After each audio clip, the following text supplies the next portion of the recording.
Hello बच्चे, welcome to physics वाला। तो आपका क्वेश्चन है, lift is moving upward with the uniform velocity v in which the block of mass m is lying.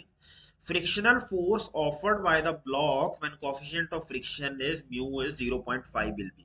देखो यार बच्चे, सीधी सी बात है, यूनिफॉर्म वेलोसिटी से जा रहा है ऊपर की तरफ, तो आप नॉर्मल फोर्स निकालोगे। नॉर्मल फोर्स जो यहाँ पे mg के इक्वल होगा, क्योंकि एक्सेलरेट नहीं हो रहा, वो यूनिफॉर्म वेलोसिटी यानी कि एक्सेलरेशन इज जीरो।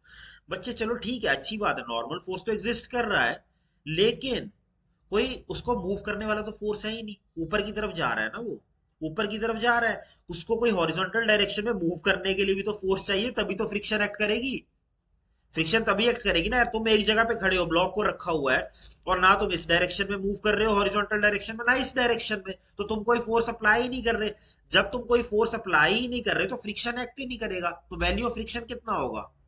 तुम समझ पा रहे हो या नहीं समझ पा रहे हो? देखो यार, मूव करने के लिए ना उसको हॉरिजॉन्टल पे सरफेस के अलोंग मूव करना पड़ेगा, लेकिन उस डायरेक्शन में कोई फोर्स ही नहीं है। No force in horizontal direction, no force in horizontal direction. तो अगर कोई फोर्स ही नहीं है तो वो मूव क्यों करेगा? हॉरिजॉन्टल डायरेक्शन में तो फ्रिक्शन भी नहीं एक्ट करेगी। तो यहाँ पे जो बच्चे, option number A, zero is the correct choice.